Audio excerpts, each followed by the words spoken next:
Konsep itu suatu generalisasi fakta. Dengan demikian, apabila Anda ingin membuat konsep, Anda diharuskan menggeneralisasi atau mengabstraksikan sejumlah fakta dengan karakteristik yang sama. Sebagai contoh, Anda kerap bertemu dengan orang-orang, katakan saja namanya Ani, Budi, Cynthia, Dewi, Esti, dan Fitri. Nah, mereka berbelanja kebutuhan rumah tangga sehari-hari di pasar dekat kediaman Anda. Mereka ini berasal dari keluarga berbeda, tetapi punya karakter yang sama ketika berbelanja. Bahwa mereka berbelanja dalam jumlah yang tidak terlalu banyak, tetapi rutin. Hasil belanjaan itu mereka gunakan sendiri, tidak untuk dijual lagi. Nah, pertanyaannya siapakah mereka ini semua? Ketika Anda melihat mereka tidak lagi sebagai Ani, Budi, Cynthia, Dewi, Esti, dan Fitri, tetapi sebagai suatu kelompok orang, maka Anda berarti sedang mengkonsepkan mereka. Katakan saja Anda menemukan satu istilah untuk mereka, yaitu konsumen. Jadi, mereka itu adalah konsumen. Ketika kita melakukan penalaran hukum, kita pasti harus berurusan dengan konsep-konsep seperti itu. Otak manusia memang otak yang konseptual. Otak yang senang membuat generalisasi. Dengan bermodalkan bahasa yang dipakai oleh suatu kelompok masyarakat, maka konsep-konsep tadi diberi nama, istilah, atau terminologi. Untuk gampangnya kita menamakan terminologi ini sebagai terma. Perhatikan, betapa banyak terma hukum yang kita pelajari di bangku kuliah, yang mungkin saja hanya populer di kalangan penstudi hukum. Terma wan prestasi misalnya, dapat dikatakan masih menjadi terma hukum karena jarang digunakan dalam percakapan masyarakat awam.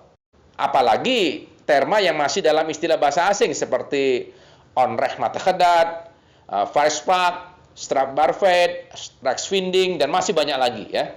Nah, penalaran hukum harus menggunakan istilah atau terma-terma ini karena memang pada setiap terma itu terkandung konsep hukum tertentu. Dapat kita bayangkan sekarang bahwa sekian tahun waktu kita belajar di perguruan tinggi, kita sebenarnya mempelajari konsep-konsep hukum tersebut. Tentu saja sangat berhubungan. Oleh karena konsep itu adalah hasil dari generalisasi, maka konsep tadi menawarkan ciri-ciri atau karakteristik tertentu. Misalnya, saya menyebut kata konsumen. Di benak kita langsung terbayangkan apa yang dimaksud dengan konsumen. Tidak semua orang yang berbelanja di pasar dapat kita sebut konsumen. Ada yang berbelanja untuk dijual lagi. Itu jelas bukan konsumen. Karena pengertian konsumen itu ada batas-batasnya. Maka batasan tentang konsumen tersebut kita sebut sebagai definisi konsumen. Ya, ada banyak cara membuat definisi ya. Namun, jika yang ditanya adalah cara yang baik, biasanya orang merujuk pada ajaran yang disampaikan oleh Aristoteles. Yakni dengan pertama-tama mencari genusnya, lalu mencari pembedanya. Dengan kata lain, definitio per genus et differentiam. Kita misalnya bertanya, siapakah manusia itu? Nah, kita mencoba mencari pertama-tama apa genus dari manusia. Katakanlah kita spekulatif mengatakan manusia itu genusnya hewan. Jadi manusia adalah hewan. Namun ada banyak sekali jenis hewan. Apa yang membedakan manusia sebagai hewan dengan hewan-hewan lain yang bukan manusia? Di sini kita masuk ke aspek pembeda tadi, aspek diferensiamnya. Oh, ternyata yang menjadi faktor pembedanya bertulang belakang misalnya ya, berdarah panas, kalau betinanya menyusui misalnya. Berakal budi, itu aspek-aspek pembedanya. Tapi kita merasa bahwa genus hewan itu bisa jadi terlalu jauh. Bisa kita mencari genus yang lebih dekat untuk mengkategorikan manusia.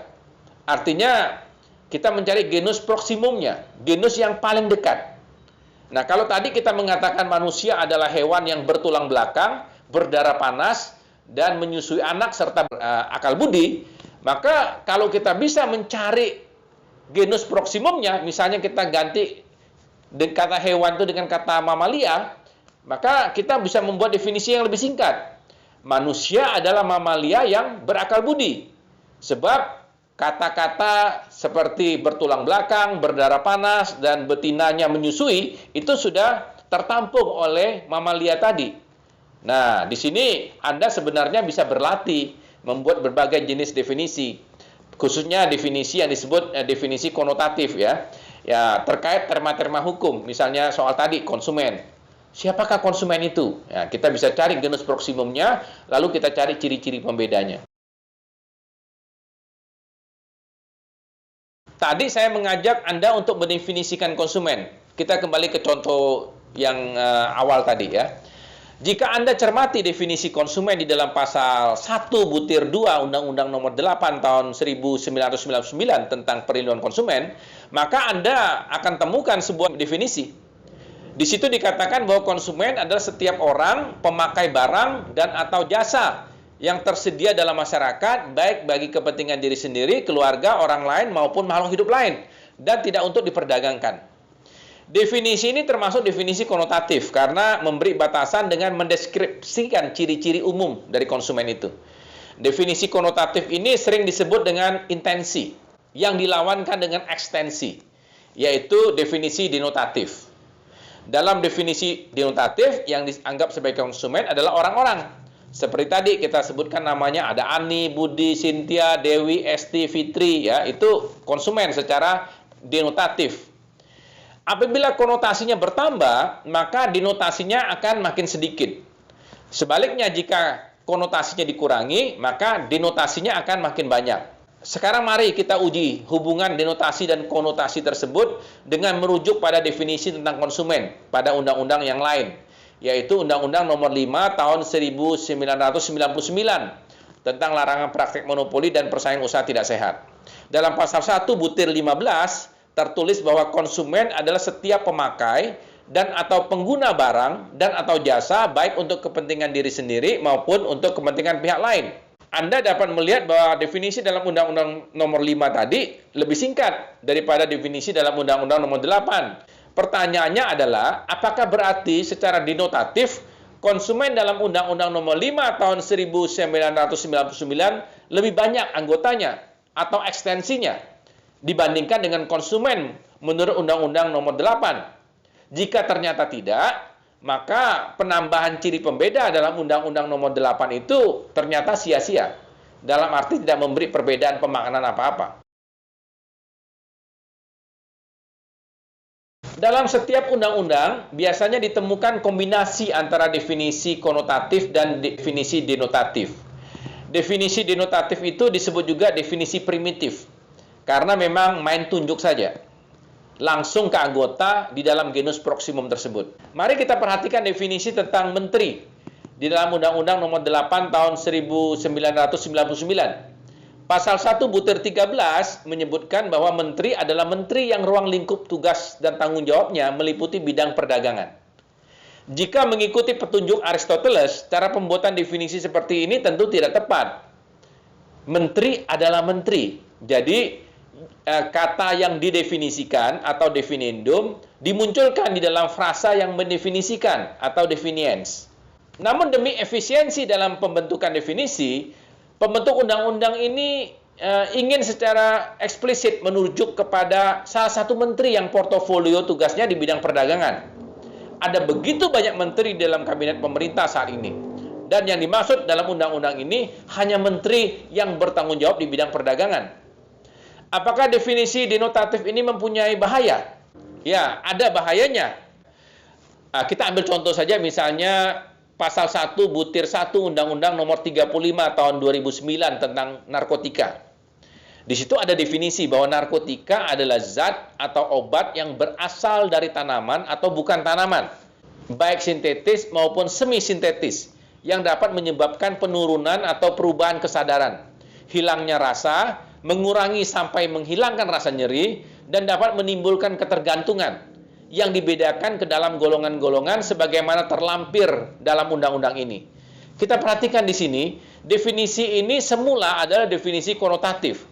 Tapi di ujungnya, dia katakan yang dibedakan ke dalam golongan-golongan sebagaimana terlampir dalam undang-undang ini. Nah, kata sebagaimana terlampir itu, tinggal kita lihat lampirannya nanti ya. Pada lampiran undang-undang tersebut dicantumkan ada 65 jenis narkotika golongan 1, 86 narkotika golongan 2, dan 14 narkotika golongan 3. Persoalannya terjadi apabila di kemudian hari berkembang jenis narkotika baru yang belum sempat dimasukkan ke dalam lampiran itu. Apakah kita harus mengacu ke definisi konotatif atau definisi denotatif? Karena Undang-Undang Nomor 35 Tahun 2009 membuat pembatasan ekstensinya hanya pada jenis-jenis yang ada dalam lampiran, maka zat atau obat yang seharusnya masuk ke dalam jenis narkotika itu pun bisa menjadi lolos dari jangkauan. Inilah yang dapat kita katakan sebagai bahaya dari sebuah definisi denotatif. Dalam hal undang-undang narkotika, memang pada akhirnya kita melihat kelemahan itu diatasi melalui peraturan menteri yang terus memutakhirkan daftar jenis golongan-golongan narkotika tadi dan menetapkannya melalui peraturan Menteri Kesehatan.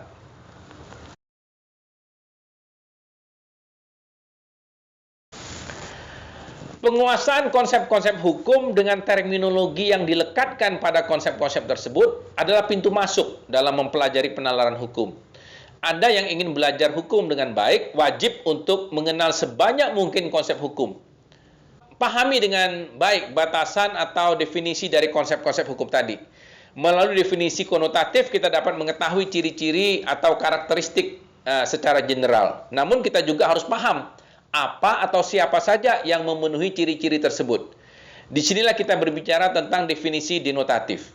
Ingat bahwa tidak semua definisi konotatif itu mudah dicarikan denotasinya.